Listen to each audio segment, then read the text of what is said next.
రాజన్న సిరిసిల్ల జిల్లా బోయినపల్లి మండలం వరదవల్లి వ్యవసాయ కార్మిక సంఘం పక్షాన దళిత వాడల సందర్శన కార్యక్రమాన్ని చేపట్టారు. దళితులు ఎదుర్కొంటున్న సమస్యలపై ఆరా తీశారు. గ్రామంలో వ్యవసాయ కూలీలకు, ఇతర సామాన్య ప్రజానీకానికి ఉపాధి లేక, చదువుకునే యువతకు ఉద్యోగ అవకాశాలు లేక తీవ్ర ఇబ్బందులు ఎదుర్కొంటున్నారన్నారు.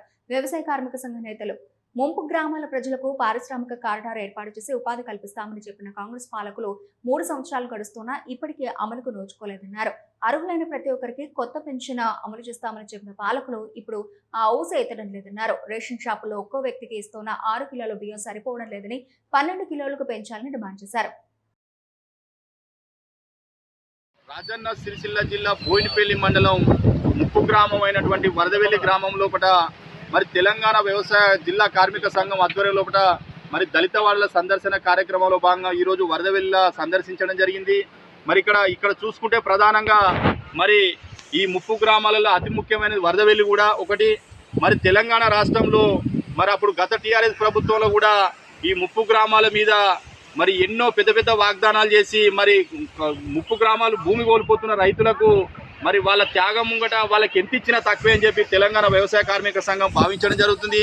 ఇవాళ భూములు త్యాగం చేసి మరి ఇలా రోడ్డు మీద పరిస్థితి ఇలా తీసుకొచ్చిన ప్రభుత్వాలు మరి భూమి అయితే తీసుకున్నది కానీ వాళ్ళకు మరి నష్టపరిహారం కట్టించి మరి చేతులు దులుపుకున్నది తప్ప కానీ మరి ఆ తర్వాత వాళ్ళ ఉద్యోగాలు ఏంది, వాళ్ళ పని ఏంది, వాళ్ళ ఉపాధి ఏంది అన్నది మాత్రం మరి గత ప్రభుత్వం పట్టించుకోలే.